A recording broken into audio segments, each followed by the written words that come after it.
സുഹൃത്തുക്കളെ,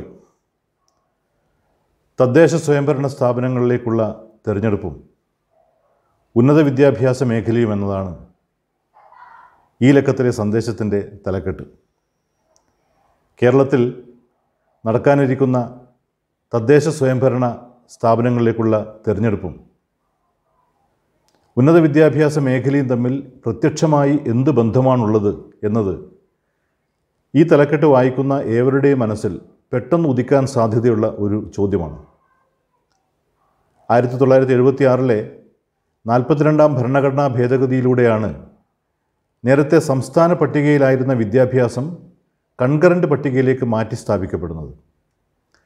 അപ്രകാരം മാറ്റി സ്ഥാപിക്കപ്പെട്ട ശേഷം പിന്നീട് ഇങ്ങോട്ട് ഫെഡറൽ മര്യാദകൾ പൂർണ്ണമായും ലംഘിച്ചുകൊണ്ട് അതിശക്തവും തികച്ചും അനഭിലഷണീയവുമായ കേന്ദ്രീകരണമാണ് ഉന്നത വിദ്യാഭ്യാസ മേഖലയിൽ സംഭവിച്ചുകൊണ്ടിരിക്കുന്നത്. UGC ഇറക്കുന്ന റെഗുലേഷനുകളുടെ എണ്ണത്തിലുണ്ടായ സമീപകാല പെരുപ്പം മാത്രം മതി കാര്യങ്ങളുടെ ദിശ എങ്ങോട്ടാണെന്ന് കണ്ടെത്താൻ. പുത്തൻ വിദ്യാഭ്യാസ നയവും അമിതമായ അധികാര കേന്ദ്രീകരണത്തിൻ്റെ പാതയിൽ തന്നെയാണ് സഞ്ചരിക്കുന്നത്.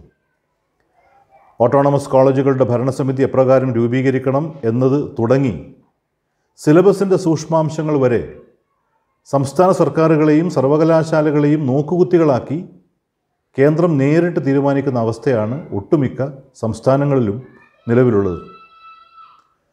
ഇത്തരമൊരു സാഹചര്യത്തിൽ നടക്കാനിരിക്കുന്ന തെരഞ്ഞെടുപ്പും നമ്മുടെ മേഖലയും തമ്മിൽ പ്രത്യക്ഷ ബന്ധം കണ്ടെത്തൽ കേവലം ദുഷ്കരം തന്നെ.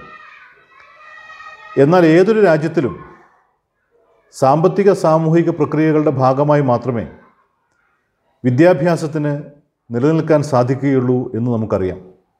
വർഗീയത, അതിൻ്റെ ഭാഗമായി പ്രചരിപ്പിക്കപ്പെടുന്ന അന്ധവിശ്വാസങ്ങൾ, തികച്ചും അശാസ്ത്രീയവും രാജ്യത്തിൻ്റെ വിദ്യാഭ്യാസ മേഖലയെ ബഹുദൂരം പുറകോട്ട് പിടിച്ചു വലിക്കുന്നതുമായ ആശയസംഹിതകൾ, സർവകലാശാലകൾക്കും സാംസ്കാരിക സ്ഥാപനങ്ങൾക്കുമെതിരായ കടന്നാക്രമണങ്ങൾ എന്നിവയാണ് രാജ്യവ്യാപകമായി ഇപ്പോൾ നടന്നുകൊണ്ടിരിക്കുന്നത്.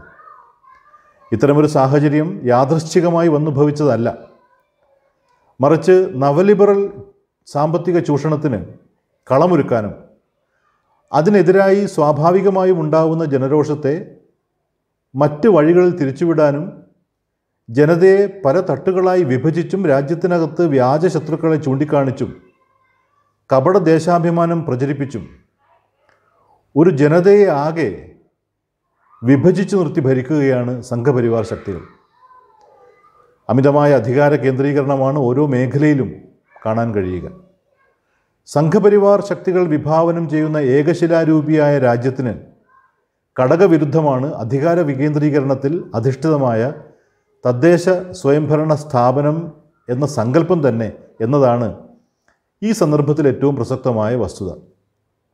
ബഹുസ്വരത, വൈവിധ്യം, നാനാത്വം, മതനിരപേക്ഷത, ഫെഡറലിസം എന്നീ ഉദാത്ത ദർശനങ്ങളെ പൂർണ്ണമായും എതിർക്കുന്ന സംഘപരിവാർ ശക്തികൾക്ക് തദ്ദേശ സ്വയംഭരണ തെരഞ്ഞെടുപ്പിൽ എന്താണ് കാര്യമെന്ന ചോദ്യം തീർച്ചയായും ജനങ്ങളുടെ ഇടയിൽ നിന്നും ഉയർന്നു വരേണ്ടതായിട്ടുണ്ട്. അതിലും പ്രധാനപ്പെട്ട മറ്റൊരു കാര്യം, ഇത്തരത്തിൽ കൃത്രിമമായി സൃഷ്ടിക്കപ്പെട്ട ജനാധിപത്യ വിരുദ്ധവും വർഗീയവൽക്കരിക്കപ്പെട്ടതും സൈനികവൽക്കരിക്കപ്പെട്ടതുമായ അന്തരീക്ഷം ഉന്നത വിദ്യാഭ്യാസ രംഗത്ത് ആവശ്യം വേണ്ട അന്വേഷണാത്മകതയെയും ശാസ്ത്രോന്മുഖതയെയും ഇല്ലാതാക്കുമെന്നതാണ്. നിർഭയമായ അന്വേഷണങ്ങൾക്ക് തടയിട്ടുകൊണ്ട് ഇന്ത്യയിലെ വിജ്ഞാനോൽപാദന പ്രക്രിയയെ ആകെ തകിടം മറിക്കുകയും അതുവഴി അറിവിൻ്റെ മേഖലയിലും പരാശ്രയത്വവും അടിമത്വവും സൃഷ്ടിക്കുക എന്ന കോർപ്പറേറ്റ് അജണ്ട തന്നെയാണ് ഇവിടെയും വിജയിക്കുന്നത്. ഇന്ത്യൻ സ്വാതന്ത്ര്യ സമരത്തിൻ്റെ നേരവകാശം തങ്ങൾക്കാണെന്ന് നിരന്തരം പ്രഖ്യാപിക്കുന്ന കോൺഗ്രസ് ആവട്ടെ, വിദേശ ഭരണത്തെ അനുസ്മരിപ്പിക്കുന്ന ദുരിതങ്ങൾ അനുഭവിക്കുന്ന ജനതയ്ക്ക് ഒട്ടും ആശ്വാസം എത്തിക്കാനാവാതെ ശിഥിലമായി നിൽക്കുകയാണ്. അവർ തന്നെ കൊണ്ടുവന്ന നവലിബറൽ നയങ്ങളുടെയും അതിന് അനുബന്ധമായി വന്ന കോർപ്പറേറ്റ് സംസ്കാരത്തിൻ്റെയും ഇരകളായി മാറിയ കോൺഗ്രസ് തങ്ങൾ ഭസ്മാസുരനാണ് വരം കൊടുത്തത് എന്ന് ഇപ്പോഴും തിരിച്ചറിയുന്നില്ല. ചില സംസ്ഥാനങ്ങളിൽ ജനങ്ങൾ പ്രതീക്ഷയോടെ ഏൽപ്പിച്ച ഭരണം നിലനിർത്താൻ പോലും സാധിക്കാതെ സ്വന്തം ജനപ്രതിനിധികൾ എതിർപാളയത്തിലേക്ക് ചേക്കേറുന്നതും നോക്കി നിസ്സഹായരായി നിൽക്കുകയാണ് കോൺഗ്രസ് ദേശീയ നേതൃത്വം.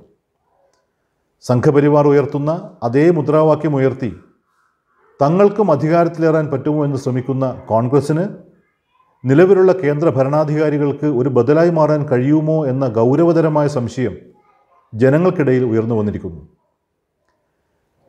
കലുഷമായ ഇത്തരമൊരു ദേശീയ സാഹചര്യത്തിലാണ് ജനോപകാരപ്രദമായ ഒട്ടേറെ നയങ്ങളും തീരുമാനങ്ങളും പരിപാടികളും ആവിഷ്കരിച്ച് നടപ്പിലാക്കിക്കൊണ്ട് ചെറുതെങ്കിലും ശക്തമായൊരു ബദൽ ഭരണമാതൃകയും ജീവിത മാതൃകയും രാജ്യത്തിന് മുമ്പിൽ വയ്ക്കാൻ കേരളത്തിന് സാധിക്കുന്നത്.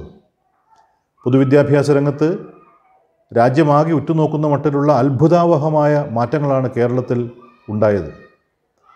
ഉന്നത വിദ്യാഭ്യാസ രംഗത്ത് ധാരാളം പുതിയ കോഴ്സുകൾക്ക് തുടക്കമിടാൻ സാധിച്ചു. ശ്രീനാരായണ ഗുരുവിൻ്റെ നാമധേയത്തിൽ ആരംഭിച്ച ഓപ്പൺ സർവകലാശാല വിദ്യാഭ്യാസ രംഗത്ത് വിപ്ലവകരമായ മാറ്റങ്ങൾ സൃഷ്ടിക്കാനുള്ള സാധ്യതയാണ് തുറന്നിട്ടിരിക്കുന്നത്.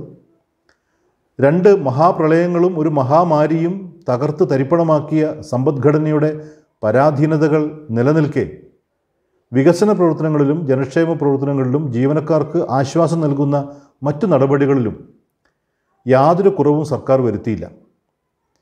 ഇത്തരം പ്രവർത്തനങ്ങൾ ഓരോന്നും ഇവിടെ വിവരിക്കേണ്ട കാര്യമില്ല. തദ്ദേശ സ്വയംഭരണ സ്ഥാപനങ്ങളുടെ തന്നെ പ്രവർത്തനങ്ങളും അത്തരം പ്രവർത്തനങ്ങൾ ഏറ്റെടുത്ത് നടത്താൻ അവയ്ക്ക് ശക്തി പകരുന്ന സർക്കാർ നയങ്ങളും തന്നെയാണ് ഈ തെരഞ്ഞെടുപ്പിൽ മുഖ്യ സംവാദങ്ങളെ നയിക്കേണ്ടത്.